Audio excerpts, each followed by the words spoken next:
नमस्कार, स्वागत है आपका। मेरा नाम है विपिन बेबाक। मेरे साथ मेरे सहयोगी सादाब रिजवी। धन्यवाद साहब। वक्फ संशोधन कानून पर गुरुवार को सुप्रीम कोर्ट में दूसरे दिन करीब 1 घंटे तक सुनवाई हुई। कोर्ट ने केंद्र सरकार को जवाब दाखिल करने के लिए 7 दिन का वक्त दिया है।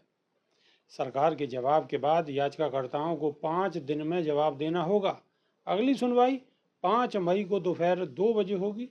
सुप्रीम कोर्ट ने कहा है कि कानून के खिलाफ दायर 70 से ज़्यादा याचिकाओं की जगह सिर्फ 5 याचिका ही दायर की जाएं, उन्हीं पर सुनवाई होगी। सुप्रीम कोर्ट ने केंद्र का जवाब आने तक वक्फ घोषित संपत्ति पर यथास्थिति बनाए रखने को कहा है। तब तक सरकार को 3 निर्देश मान्य होंगे। सुनवाई के दौरान केंद्र सरकार ने नए वक्फ एक्ट के प्रावधानों पर रोक लगाने के कोर्ट के प्रस्ताव का कड़ा विरोध किया है। सॉलिसिटर जनरल तुषार मेहता ने कहा है कि संसद से उचित विचार विमर्श के साथ पारित कानून पर सरकार का पक्ष सुने बिना रोक नहीं लगाई जानी चाहिए। कोर्ट में तुषार मेहता ने कहा कि सरकार और संसद के रूप में हम लोगों के प्रति जवाबदेह है। क्या बेंच कुछ धाराओं को फौरी तौर पर ही पढ़कर एक्ट पर रोक लगाने पर विचार कर रही है? बेंच किसी वैधानिक प्रावधान पर रोक लगाने जा रही है तो ये दुर्लभ होगा। आपको कानून के इतिहास में जाना होगा। लाखों सुझावों के बाद संशोधित कानून बना है। ऐसे कई उदाहरण हैं जिनमें गांवों को वक्फ में हड़प लिया गया, कई निजी संपत्तियों को वक्फ में ले लिया गया। इस पर बेंच ने कहा है कि हम अंतिम रूप से निर्णय नहीं ले रहे हैं। सीजेआई खन्ना ने कहा है कि यह विशेष स्थिति है। हमने कुछ कमियों की ओर इशारा किया है, कुछ सकारात्मक चीज़ें भी हैं। हम नहीं चाहते कि इतना बड़ा बदलाव किया जाए कि पक्षकारों के अधिकार प्रभावित हों।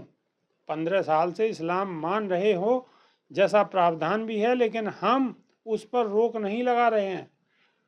कोर्ट आमतौर पर कानूनों पर रोक नहीं लगाते हैं, लेकिन व्यक्तियों के अधिकार भी प्रभावित नहीं होने चाहिए। सुप्रीम कोर्ट ने कहा है कि 110 से 120 फाइलें पढ़ना संभव नहीं है। ऐसे में ऐसे 5 पॉइंट तय करने होंगे। सिर्फ 5 मुख्य आपत्तियों पर ही सुनवाई होगी। सभी याचिकाकर्ता मुख्य बिंदुओं पर सहमति बनाएं। नोडल काउंसलिंग के जरिए इन आपत्तियों को तय करें। हालांकि बेंच ने 10 याचिकाएं लिस्ट कर ली। इसके अलावा 3 नोडल वकील नियुक्त करते हुए कहा है कि वो ये तय करें कि कौन बहस करेगा। 5 मई अंतरिम आदेश के लिए होगी। कोर्ट ने मामले का काज टाइटल बदल कर इन रे वक्फ अमेंडमेंट एक्ट कर दिया है। CJI Sanjiv Khanna, justice PV Sanjay Kumar, justice KV Viswanathan की बेंच इस मामले पर सुनवाई कर रही है। केंद्र की ओर से तुषार मेहता, जबकि कानून के खिलाफ कपिल सिब्बल, राजीव धवन, अभिषेक मनु सिंघवी, सीयू सिंह दलीलें रख रहे हैं। सादाब रिजवी। देखिए, जब से सुप्रीम कोर्ट और अमेंडमेंट बिल के लिए सुप्रीम कोर्ट ने जब से बयान दिए हैं और उन्होंने ये आपत्ति भी जताई है कि अगर मंदिरों के अंदर गैर हिंदू रख लिए जाएं तो फिर कैसा रहेगा। तो इस तरीके के जब सवाल सुन रहे हैं और जब फटकार पड़ रही है सरकार को, तो सरकार की स्थिति हो चुकी है जैसे महाभारत में शिखंडी की स्थिति है।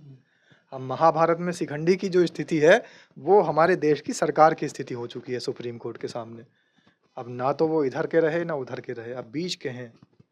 सादाब रिजवी, आप ऐसा शब्द लाएं निकाल के कि जैसे महाभारत में शिखंडी की स्थिति थी।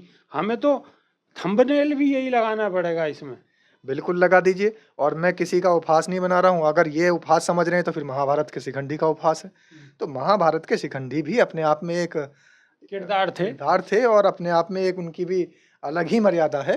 तो महाभारत के शिखंडी की जो पद की गरिमा है, उसकी उपाधि दे रहे हैं हम तो इन्हें कुछ कह नहीं रहे हैं और उल्टा सीधा बोलने का तो सब कुछ इन्हीं के ऊपर ठेका है। चलो इसमें ज़्यादा ना बोला जाए सादाब रिजवी तो बढ़िया है, क्योंकि मामला सुप्रीम कोर्ट में और माननीय उच्चतम न्यायालय अब फैसला करेगा। कहीं ना कहीं सरकार की पूरी किरकिरी हो रही है और आने वाले वक्त में सुप्रीम कोर्ट का जो फैसला है वो एक नज़ीर साबित करेगा। सरकार की तो इतनी किरकिरी हो रही है और महाभारत की शिखंडी मैंने इसलिए कहा है, उसके पीछे भी मेरे पास दलील है।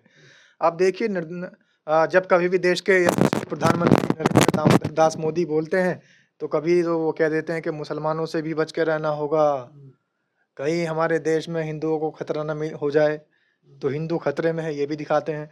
दूसरी तरफ वो ये कहते हैं कि नहीं, अब्दुल जो है मतलब मुसलमान जो गरीब मुस्लिम है वो सिर्फ पंचर बना रहा है, मुझे उनका बहुत फिक्र है। फिर उसके बाद बड़े सैयदना साहब याद आ जाते हैं और छोटे सैयदना साहब को तो आनन फानन में बुलाकर मीटिंग करनी पड़ती है।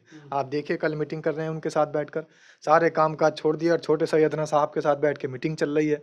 और छोटे सैयदना साहब के साथ मीटिंग करते हुए इस देश को और इस दुनिया के लोगों को ये दिखाना चाहते हैं और बताना भी चाह रहे हैं। उन्होंने कहा, प्रधानमंत्री जी ने अपने मुख से ये कहा कि देखिए, मैंने तो इस पूरे अमेंडमेंट को, वक्फ बिल को पूरा अच्छे से पढ़ा और ये जो अमेंडमेंट हुआ है ये मैंने नहीं किया, ये तो 5 साल से बड़े सैयदना साहब जब थे उनसे लेकर और छोटे सैयदना साहब तक मैं इनसे ही मालूम करता चला रहा हूँ। इसका एक-एक वर्ड, एक-एक शब्द, इसके अंदर जितना भी अमेंडमेंट है, सारी की सारी जितने भी पेज हैं, वो सारे इन्हीं के दिए हुए हैं।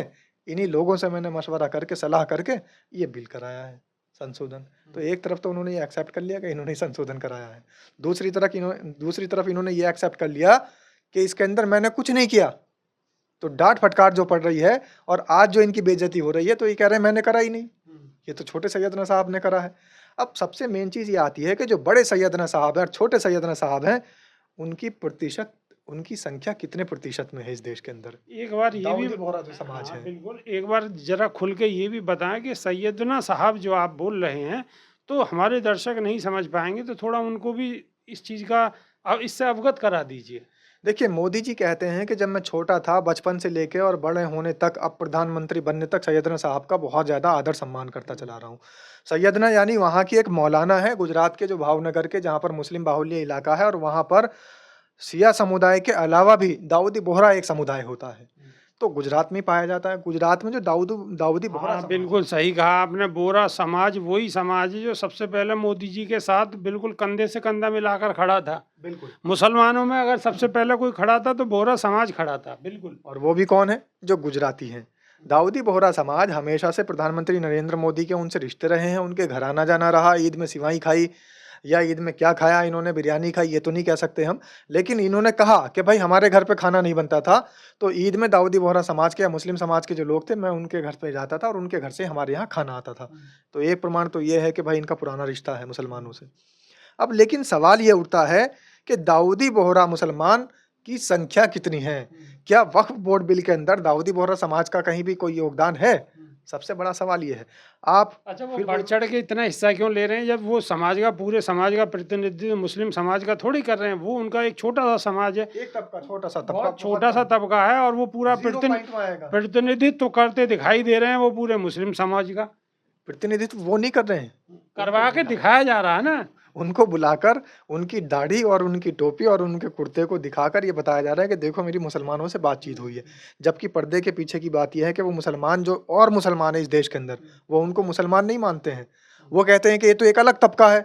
ठीक है, हालाँकि वो मुसलमान हो सकते हैं, वो कलमे के शरीक हो सकते हैं, लेकिन उन मुसलमानों से इस देश के 99% से भी ज़्यादा लोगों का कोई ज़्यादा वास्ता नहीं है।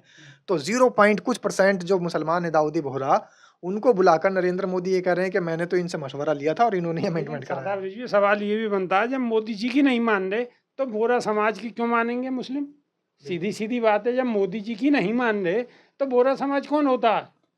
और सबसे बड़ी बात तो ये है कि देश के अंदर आपको ये देखना होगा कि जिसकी जितनी संख्या है, उन्हीं संख्या में से उनकी जो भागीदारी दी जाए। और जितने मुसलमान, अब मान लिया दाऊदी बोहरा समाज के मुसलमानों को बुला रहे हैं, तो आप दूसरा सुन्नी मुसलमानों को भी बुलाइए, शिया मुसलमानों को भी बुलाइए, अहमदिया मुसलमानों की और दाऊदी बोहरा मुसलमानों की सिर्फ बात कर रहे हैं, जो कि हमारे देश के अंदर 0 पॉइंट लगाकर % में है। सुन्नी मुसलमानों को बुला लें तो ज़्यादा बेहतर रहेगा। आप बुलाइए, बरेलवी मुसलमानों को बुलाइए, देवबंदी मुसलमानों को बुलाइए, सुन्नी मुसलमानों को बुलाइए, दारुल उलूम देवबंद आप पहुँचिए, दारुल उलूम आप जो है शाही पहुँचिए और बरेली पहुँचिए, तो दारुल इफ्ता, दारुल उलूम जितने भी सभी जमात इस्लामी हिंद पहुँचिए, जमीयत उलमा हिंद पहुँचिए, तमाम मुसलमान हैं, इन सबके जो जितने भी संगठन हैं, इनके एक-एक प्रतिनिधि को बुला लीजिए, लेकिन किसी को नहीं बुलाएँगे। सिर्फ़ किनको बुलाएँगे? जिनके घर बचपन से खीर खाते चले आ रहे हैं और बिरयानी खाते चले आ रहे हैं। जिनके घर खीर और बिरयानी खाते चले जा रहे हैं, उनको ही बुलाएंगे और उनसे ही बयान दिलवाएंगे। लेकिन मामला देश की सबसे बड़ी अदालत में है, और अदालत इस पर क्या निर्णय लेती है ये देखने वाली बात होगी। तो अभी के लिए सिर्फ इतना ही। नई वीडियो में फिर रूबरू होंगे। बहुत बहुत शुक्रिया। नमस्कार। धन्यवाद सर।